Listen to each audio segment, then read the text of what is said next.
वो औरत खिड़की के बाहर खड़ी रहती है और उनके तरफ देखती है।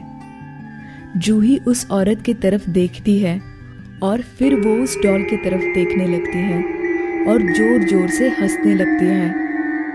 उसे ऐसा हंसता देख निमिषा डर जाती है और ट्रेन से बाहर देखती है तो वो औरत भी जोर से हंसने लगती है। निमिषा कुछ बोलने जाती तभी ट्रेन चलने लगती है। निमिषा जूही की तरफ देखती है। जूही फिर जोर से हंसने लगती है। निमिषा उसे हिलाती है। जूही, जूही, ऐसे क्या हंस रही हो? जैसे निमिषा उसके पास जाती है वैसे जूही उसको ढकेल देती है और जोर जोर से हंसने लगती है और डॉल को कहती है, कोई हमें अलग नहीं करेगा। मैं तेरी दोस्त, तू मेरी दोस्त। जूही को ऐसे देख निमिषा टेंशन में आती है। उसे कुछ भी समझ में नहीं आ रहा होता तो वो अपने पति को फोन करती है और सब बात बताती है। पति उससे कहता है वो बच्ची है, थोड़ी देर में ठीक हो जाएगी। निमिषा को भी लगता है कि नानी के घर पहुंचकर शायद वो ठीक हो जाए। ऐसे ही थोड़ी देर जाती है और स्टेशन आता है।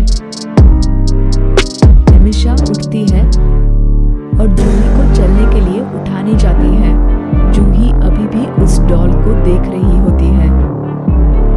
निमिषा को गुस्सा आता है तो वो डॉल को खींचकर नीचे फेंक देती है। वैसे जूही को बहुत ही गुस्सा आ जाता है और वो निमिषा को बहुत जोर से धक्का देती है। निमिषा नीचे गिर जाती है। जूही उसे गुस्से से देख रही होती है और फिर उसे कहती है, मेरी दोस्त, मैं उसकी दोस्त। क्या हो गया है तुझे जूही? क्यों ऐसे कर रही हो? चलो हमें नानी के घर जाना है। नहीं, मैं मेरी दोस्त को छोड़कर कहीं भी नहीं आऊंगी। जूही नाटक मत कर, चुपचाप जल्दी से चलो कहीं ट्रेन छूट ना जाए। दोस्त, मेरी दोस्त। कहीं ट्रेन छूट ना जाए इसलिए निमिषा उस डॉल को उठाकर जूही को देती है और उसे पकड़कर ट्रेन से नीचे उतर जाती है। प्लेटफॉर्म पर उतर निमिषा उधर-उधर देखती है। उसे बहुत शांत लगता है। निमिषा जूही का हाथ पकड़ने लगती है तो जूही उसका हाथ झटकती है और डॉल की तरफ देखती रहती है। निमिषा को कुछ समझ नहीं आ रहा होता। आखिर जब से डॉल ली है तब से जूही अजीब सा बर्ताव क्यों कर रही है? जूही के पास तो इतनी सारी डॉल है तो फिर ऐसे इस डॉल में क्या है जो जूही अजीब बर्ताव करने लगी है? ऐसे सोचते सोचते निमिषा जूही के साथ स्टेशन के बाहर आती है। वो इधर उधर देखती है। उसे एक ऑटो वाला दिखता है। वो उसे बुलाती है और उस ऑटो में बैठ जाती है। जूही अभी भी सिर्फ मुस्कुरा रही होती है और उस डॉल की तरफ देख रही होती है। निमिषा उधर उधर देख रही होती है। उसे पहले की जूही याद आती है जो यात्रा करते वक्त हर तरफ देखकर सवाल करती रहती थी। उसे बाहर पेड़ पौधे देखना कितना पसंद था तो फिर निमिषा उससे बात करने की कोशिश करती है। जूही, वो देखो बाहर कितने मस्त मस्त पेड़ पौधे हैं। तुम्हें बहुत अच्छा लगता है ना ऐसे पेड़ पौधे देखना? जूही कुछ भी जवाब नहीं देती है। जूही, क्या कह रही हूँ मैं? सुन रही हो ना तुम? थोड़ी देर चुप बैठोगी क्या तुम?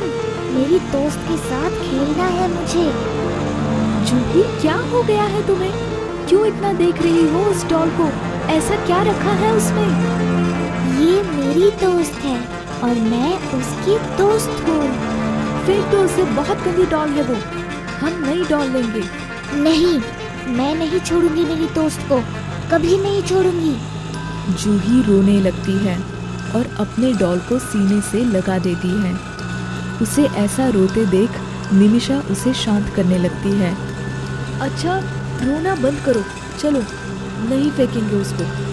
रख लेना अपने पास, ठीक है? रोना बंद करो। जूही मुस्कुराती है और रोना बंद कर देती है।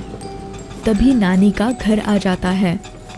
निमिषा और जूही ऑटो से नीचे उतर जाते हैं।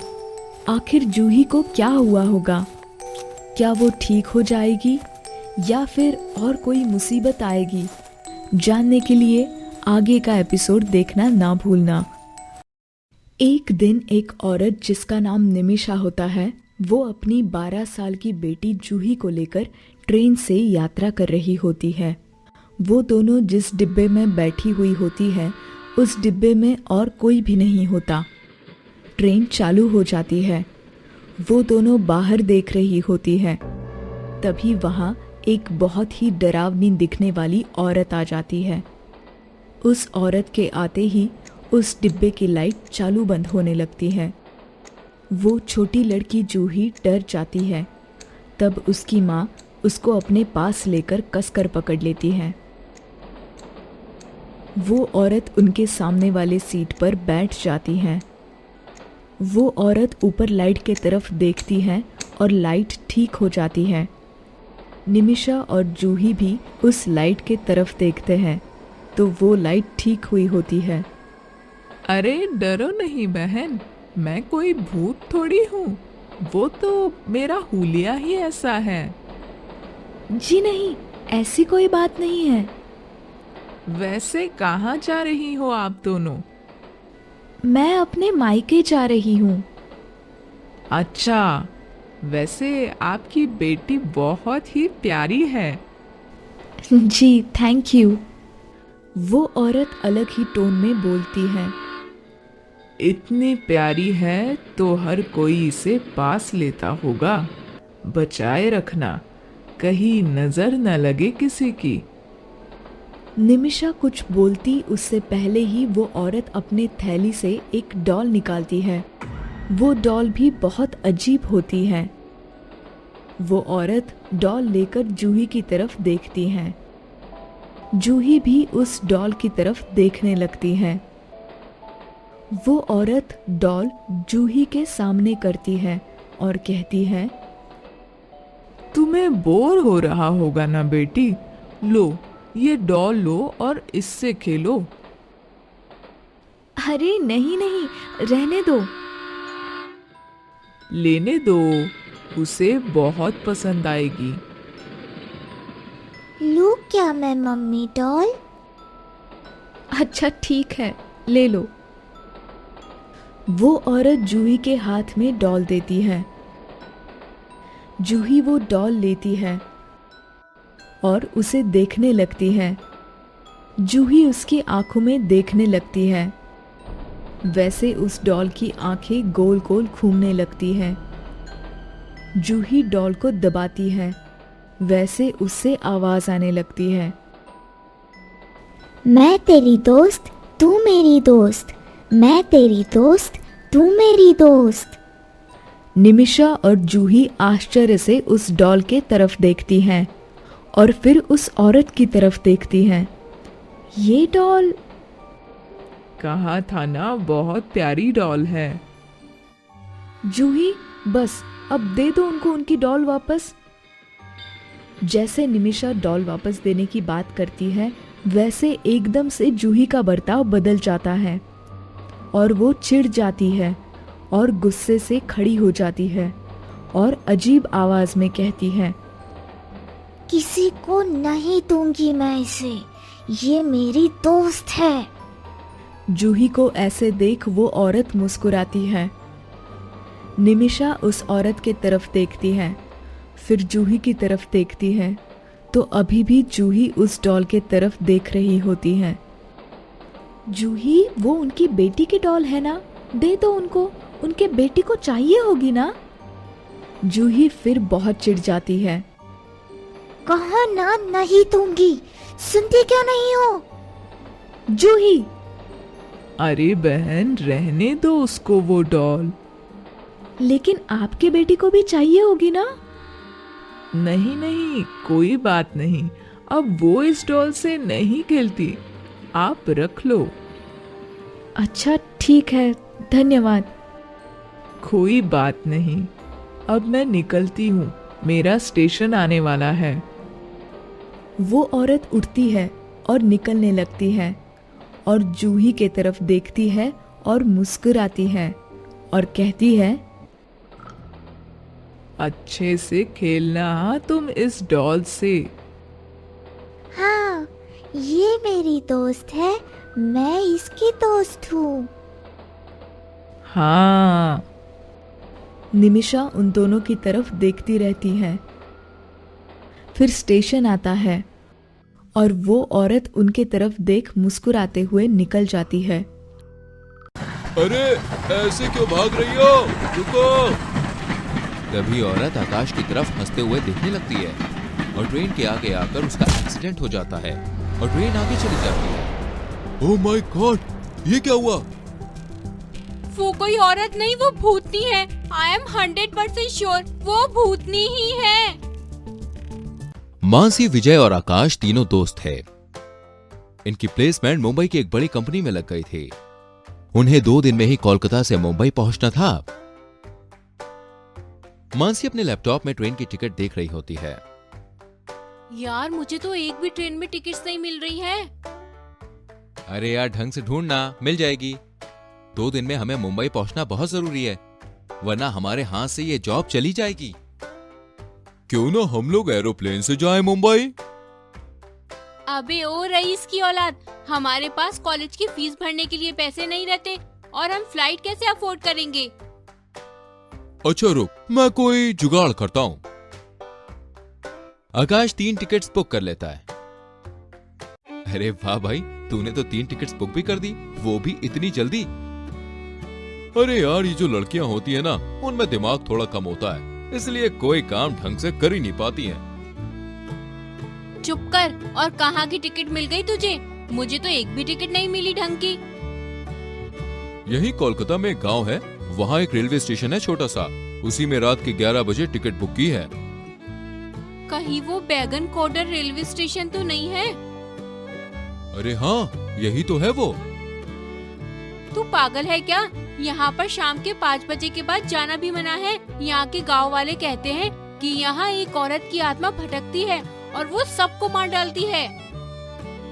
अरे यार, अब कोई टिकट अवेलेबल नहीं थी, बस यही रास्ता है हमारे पास, चलो। अरे तुम लोग पागल हो क्या? भूत वूत कुछ नहीं होता, अगर कुछ हुआ तो मैं सब संभाल लूंगा। रात के 11 बजे तीनों दोस्त रेलवे स्टेशन पहुंच जाते हैं। यार देख कितना भूतिया लग रहा है ये स्टेशन। चारों ओर सन्नाटा और कहीं कोई दिखाई भी नहीं दे रहा। अरे कुछ नहीं होगा यार, चिल रहे। ओए आकाश, ट्रेन का क्या हुआ? ट्रेन तो निकल गई। क्या? तूने तो कहा था ट्रेन आधे घंटे लेट है। वो मुझे देखने में धोखा हो गया था, लेकिन कोई बात नहीं, हमें अभी एक और ट्रेन मिल जाएगी 1 घंटे में। मैं जल्दी से बुक कर लेता हूँ। आकाश दूसरी ट्रेन बुक कर लेता है। कुछ देर के बाद स्टेशन से एक ट्रेन बहुत ही स्पीड से गुजरती है। अरे ट्रेन तो यहाँ रुकी नहीं और उल्टा और स्पीड से जाने लग गई है। तो विजय वो देख, वो लड़की ट्रेन के आगे आगे भाग रही है। अरे बाप रे, कितनी स्पीड में भाग रही है ये। थोड़ी देर में ट्रेन और लड़की दोनों गायब हो जाते हैं। फिर वापस अगली ट्रेन के साथ भी ऐसा ही होता है। अरे यार, ये ट्रेन रुक क्यों नहीं रही है? और वो लड़की इतनी तेज कैसे भाग सकती है? पता नहीं हमारी ट्रेन भी यहाँ रुकेगी या नहीं। और ये आकाश कहाँ चला गया? तभी मानसी के पीछे काले कंबल में एक आदमी खड़ा होता है। वो मानसी के कंधे पर हाथ रखता है। बचाओ, चोर चोर! विजय और मानसी मिलकर उसे बहुत मारते हैं। विजय आदमी का कंबल हटा देता है। अरे आकाश, ये तू है? हाँ, मैं तो भूत बनकर तुम्हें डरा रहा था, लेकिन तुम लोगों ने मेरी इतनी सुताई कर दी यार, कमर तोड़ डाली मेरी तो। तू पागल वागल है क्या? ऐसी हरकत करेगा तो पिटेगा ही ना। हमारी ट्रेन भी बस आती ही होगी। तभी वहां से फिर वही औरत ट्रेन के आगे भागने लगती है। अरे ऐसे क्यों भाग रही हो? रुको। तभी औरत आकाश की तरफ हंसते हुए देखने लगती है और ट्रेन के आगे आकर उसका एक्सीडेंट हो जाता है और ट्रेन आगे चली जाती है। ओह माय गॉड, ये क्या हुआ? वो कोई औरत नहीं, वो भूतनी है। आई एम 100% श्योर वो भूतनी ही है। विजय और आकाश वहां जाकर देखते हैं तो कोई लाश नजर नहीं आती। विजय और आकाश को मानसी कहीं भी दिखाई नहीं देती है। अरे मानसी कहाँ चली गई? अभी तो यही थी। तभी आकाश की नजर स्टेशन पर लगे हुए पेड़ पर जाती है। वहां मानसी पेड़ पर बैठी हुई होती है। अरे तू वहां क्या कर रही है? मानसी के पीछे वही औरत की आत्मा बैठी होती है। छोड़ो, छोड़ो मानसी को। छोड़ दूं? ले, छोड़ दिया। भूतनी मानसी को पेड़ से नीचे गिरा देती है, लेकिन विजय और आकाश मानसी को नीचे गिरने से बचा लेते हैं। तभी वहां मुंबई जाने वाली ट्रेन आती है। ट्रेन बस 10 सेकंड के लिए वहां रुकती है। उतनी ही देर में आकाश, मानसी और विजय उसमें चढ़ जाते हैं। अच्छा हुआ हम इस ट्रेन में चढ़ गए, वरना हमारा पता नहीं क्या होता। थोड़ी देर बाद तीनों मुंबई के सपने देखने लग जाते हैं। मैं तो आगे जाकर करोड़पति बनना चाहता हूँ। और मैं लखपति। मैं तो बस पति बनना चाहता हूँ। तभी तीनों हंसने लगते हैं और पीछे वाली सीट से आवाज आती है, और मैं पत्नी। ये सुनते ही तीनों के होश उड़ जाते हैं। ये यहाँ भी आ गई। क्या चाहती हो तुम? तुम लोगों की जान। गाइस चलो भागो। तीनों ट्रेन के अंदर ही भागकर आगे बढ़ते रहते हैं। इस ट्रेन में तो सारी बोगी खाली है। वो शायद इसीलिए क्योंकि ये वाली ट्रेन भूतिया स्टेशन पर रुकती है। थोड़ा आगे वाली बोगी में जाकर एक बूढ़ा पंडित रुद्राक्ष की माला जपते हुए बैठा हुआ दिखाई देता है। लगता है ये कोई पंडित है। ये भूतनी अब हमें नहीं छोड़ेगी। अगर ट्रेन में रहे तो भूतनी मार डालेगी, और ट्रेन से उतर गए तो जॉब हाथ से चली जाएगी। अब हमें कोई नहीं बचा सकता। तुम लोग चिंता मत करो, मेरे होते हुए वो आत्मा तुम लोग का कुछ नहीं बिगाड़ पाएगी।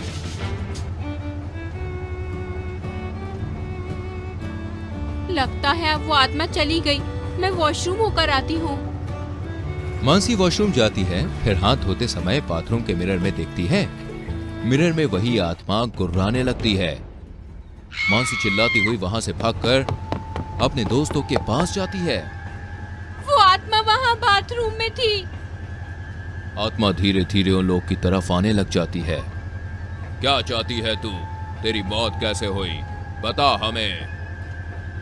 मैं पटरी पर सेल्फी ले रही थी, लेकिन तभी एक ट्रेन आकर मुझसे टकरा गई और मेरी मौत हो गई।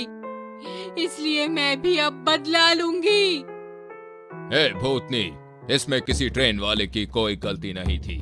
तेरी मौत तेरी ही बेवकूफी से हुई। छोड़ दे इस दुनिया के लोगों को और मुक्त हो जा। नहीं, मैं नहीं छोड़ूंगी। मार डालूंगी सबको। पंडित भूतनी पर कुछ मंत्र पढ़कर भभूति फेंकते हैं। ये अच्छा नहीं कर रहे तुम लोग। मैं तुम्हें नहीं छोड़ूंगी। भूतनी आकाश का हाथ पकड़ के अपने साथ ले जाने लगती है। छोड़ो, मेरा हाथ छोड़ो, मुझे छोड़ो। तभी पंडित मंत्र पढ़ते पढ़ते भूतनी पर भभूत फेंकते हैं। भूतनी जलने लगती है। पंडित भूतनी पर गंदा जल डालते हैं। अब तुम मुक्त हो जाओगी। भूतनी की आत्मा वहां से गायब हो जाती है और दोबारा कभी भी दिखाई नहीं देती। सब पंडित का शुक्रिया अदा करते हैं।